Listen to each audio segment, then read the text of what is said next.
Yeah, I've been thinking a lot about Ivanka Trump actually very recently.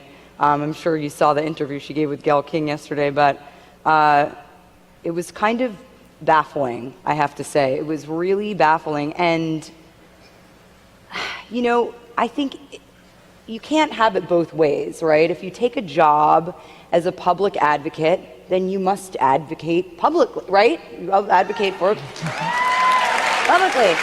And yesterday she said something which I found particularly disappointing, which is that she felt that the greatest change that she was going to, you know, the biggest influence that she would have, or the change that she would make, actually would be behind closed doors. You know, nobody would actually know that she had made this change. I thought to myself, well, that's empowering. I mean, how old-fashioned, you know, this idea that behind a great man is a great woman. What about being in front of that person or next to them or standing on your own? You know what I mean?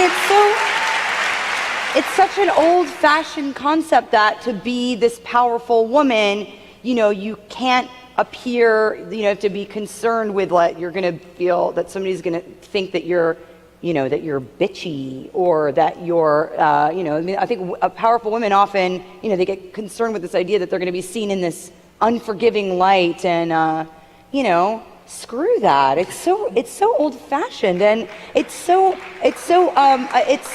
uninspired, and actually I think really cowardly. And I was just so disappointed by that interview that she gave yesterday. I mean, of course, it must be a very complicated situation on many levels.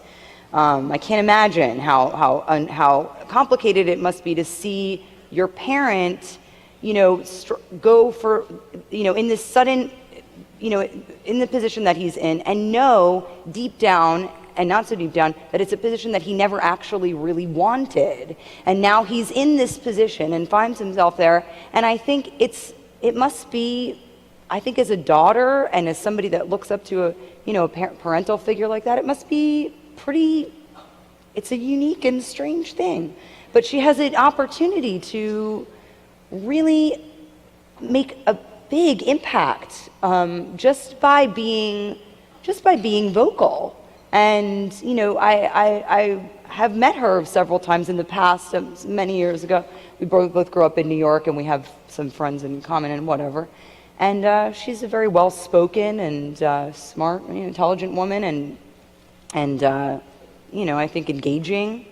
You know, it's kind of a it's a bit, I don't know, it baffles me. The whole situation baffles me. But anyway, there you go.